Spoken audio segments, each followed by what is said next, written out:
The Realm of Sweet Dreams. Once upon a time, in a town which was quite unfairy-like, lived a little girl named Slumberina. She was both obedient and happy, except in the evening, because she refused to go to bed. Once there, she fidgeted for a long time before going to sleep.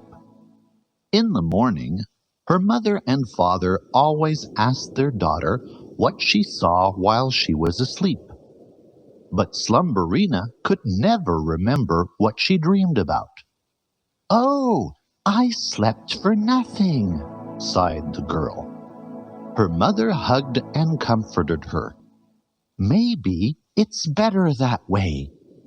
If your dream was scary, it's best not to remember it." "I never dream about anything, so should I never go to bed?" replied the father sadly. One day, Slumberina's grandmother came to visit them. That evening, when the parents brought Slumberina to bed, her grandmother wished her sweet dreams. "Thank you, Grandma, but I don't want to go to sleep. In the morning, I won't remember what I dreamed about in any case. I won't know if my dream was sweet or not," said the disappointed granddaughter. The grandmother smiled mysteriously. "Sweetie, you should go to Snoozeland, the magical land of dreams, and speak with the Snoozers. They surely know where your dreams go in the morning." "Snoozers?" exclaimed Slumberina. "Who are they? I've never heard of them before." "Oh, they are small, fluffy creatures. The dreams we experience are their doing.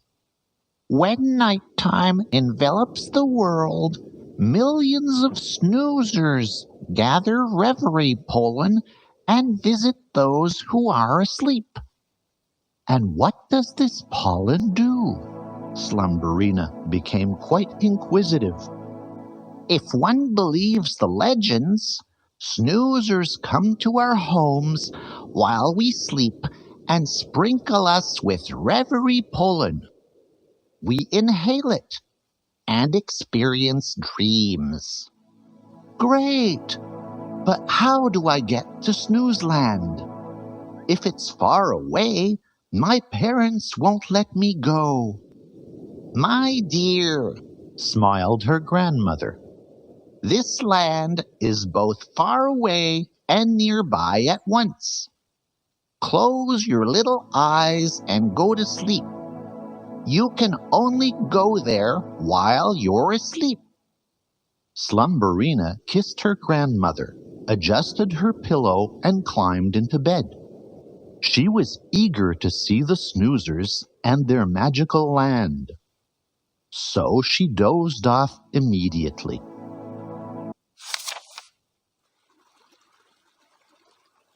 "Where am I?" The girl opened her eyes in astonishment. Could this be the realm of dreams? Everything around her was so surprisingly aerial. Grass crunched softly under her feet. Slumberina approached a small house. Having broken off a tiny piece of wall, she put it in her mouth. "But it's cotton candy!" exclaimed the girl. Here, everything was made from various colors of cotton candy. The houses, trees, flowers, even a lamppost.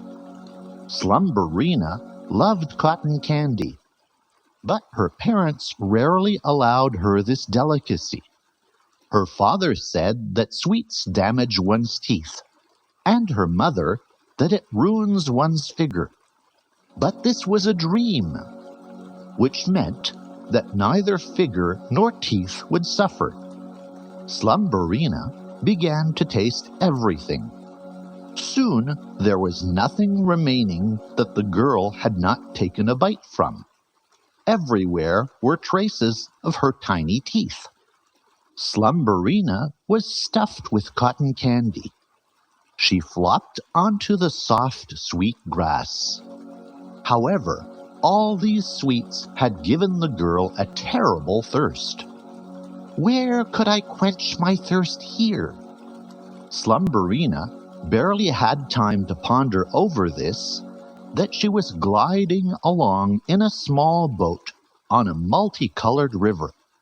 The cotton candy village remained on one shore. On the other, streams flowed down from pretty mountains and transformed into waterfalls.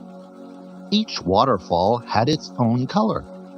Slumberina reached the first one, which was bright orange. She used her palms to scoop from it and drank. "But this is my favorite orange juice," rejoiced the girl. The following waterfall turned out to be strawberry punch. The boat continued on its course, and Slumberina drank from each new stream. To her amazement, there were also soft drink streams here, and even a stream which tasted like the green tea which her mother liked so much. Some chocolate candy too," mused the girl.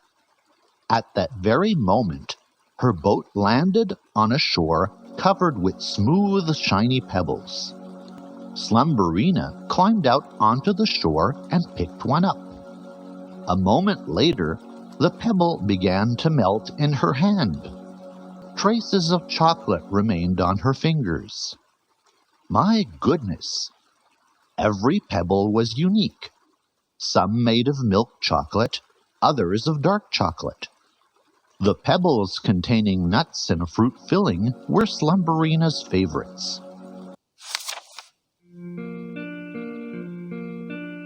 A surprising place, thought Slumberina.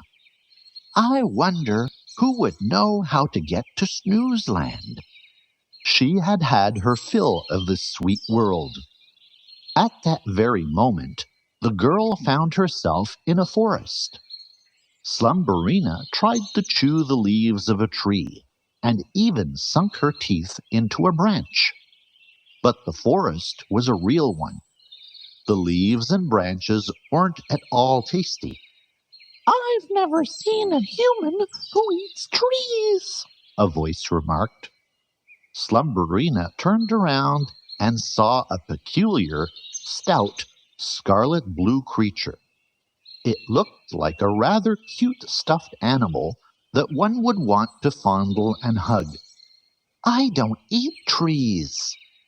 I only wanted to check something," admitted the embarrassed girl. "And you wouldn't happen to be a snoozer by any chance?" "No." The mysterious little creature began to giggle. "My name is Fuzzy. Let's be friends." "Let's. And you'll show me the way to the realm of sweet dreams." "Of course. Follow me." Fuzzy pushed off and, waving his tiny paws, began to swim through the air among the trees. "Wait! I don't know how to do that." Slumberina, taking a step forward, unexpectedly began to glide above the ground. As she floundered about in the air with her arms and legs, the girl tried to catch up with her new friend. "At least don't hit a tree," thought Slumberina anxiously. But soon afterwards, she easily passed Fuzzy and even figured out how to swim on her back. They continued enjoying themselves until Slumberina had a feeling that they had already passed this tree. "Are you certain you know the way to where the Snoozers live?" the girl asked warily. I thought I knew, but it seems I don't, sadly admitted the small scarlet-blue creature. You'll still be my friend, won't you? It asked with a hopeful voice. Of course I will, but I really need to find the Snoozers. Otherwise, when I wake up, I won't be able to remember you or this magnificent forest. Then I'll lead you to Moonwise. He'll help you find the way to the realm of sweet dreams. The only thing is, where he lives, it's quite cold. And on the way, we'll have to wear butterflies.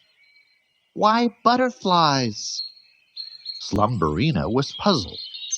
Let's go. You'll see for yourself. Fuzzy landed on a path and continued into the forest depths, as if all was normal. The girl followed him. The friends reached a clearing in the forest which was bathing in sunlight. Stay here quietly and don't move, instructed the small furry animal. Slumberina stood obediently in the center of the clearing and tried not to move.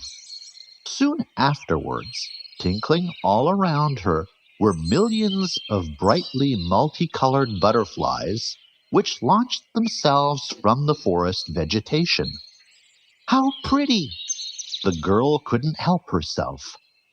But how are we going to put them on? Imagine that you're a tall, beautiful flower, replied Fuzzy. Slumberina closed her eyes and imagined she was a delicate flower, slowly swaying in the wind. The sun shone. She could feel the gentle touch and barely audible fluttering of tiny wings. When she opened her eyes, she saw that both herself and the little furry creature were covered from head to toe in butterflies, as if they were wearing some type of exotic costume. Fuzzy, and how do we get to Moonwise now? asked Slumberina, imagining a vast frosty cavern with long icicles hanging from the ceiling. The girl barely had time to catch her breath that she found herself inside the cavern in question with her friend. It was so cold here that steam escaped from their mouths. But the butterfly costumes kept the friends quite warm. Thank you, butterflies. I'm so comfortable and warm, rejoiced the girl. Moonwise, Fuzzy called out loudly. Could be heard in response. It's an echo. There's nobody here, remarked Slumberina, disappointed. Let me make an observation. The fact that you cannot see me is insufficient cause to claim my absence, could be heard from the frosty cavern. Oh, pardon me. I didn't mean to offend you. Moonwise, intervened Fuzzy. Slumberina is my best friend. She's searching for the realm of sweet dreams where Snoozers live. Nobody but you can help her. This is true.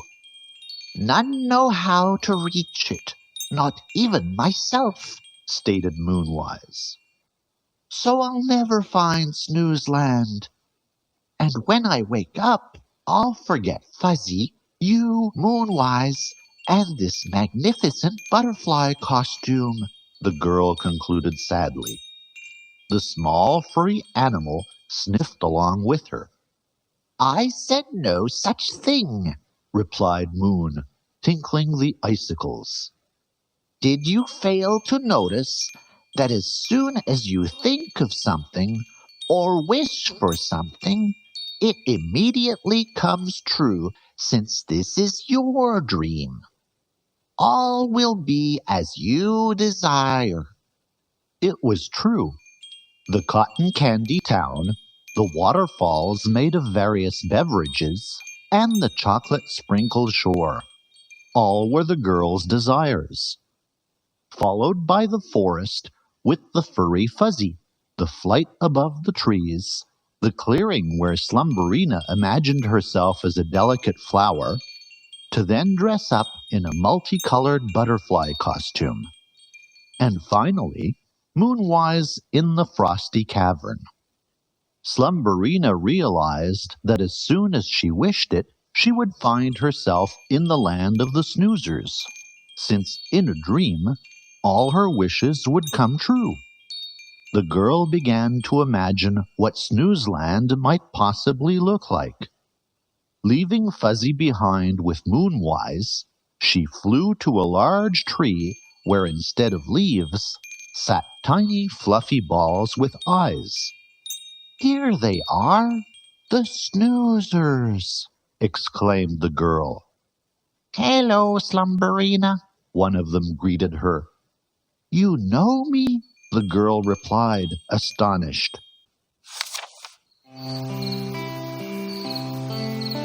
"Yes, I'm the one who flies into your home at night and sprinkles everyone in your family with reverie pollen. Everyone except the big guy. He snores so loudly that I'm quite afraid of him. He's my daddy. Now I know why he never dreams about anything," sighed Slumberina. "My dear Snoozer, please tell me where dreams go to in the morning and what must be done to remember them." "You don't have to do anything in particular. Only, before waking up, say goodbye to everyone you dreamed about. Then you'll surely see them again," replied the Snoozer. It then whispered, "If you ever have a nightmare, rub your face promptly. By removing the reverie pollen, you'll quickly forget what happened to you." Slumberina thanked the Snoozer for its advice, and bidding farewell to Fuzzy and Moonwise, woke up. "Mommy, Daddy, and you, Grandma, you won't believe this. I remember everything I dreamed about today," exclaimed a joyful Slumberina while waking everyone up. "You managed to see the Snoozers?" asked the grandmother, smiling. "Not only saw, but I also learned how to remember dreams. If Daddy stops snoring, he'll also be sprinkled with reverie pollen, and his dreams will come. If Daddy stops snoring, dreams will come to the entire town," said the mother jokingly. From that moment on, when it became dark, the girl went to bed on her own and fell asleep quickly, since now in her dreams she was expected by Fuzzy and many other new friends with whom she played and ate sweets. Slumberina tenderly named the world inhabited by her friends the realm of loved dreams. And what about you? Do you have any friends in your dreams?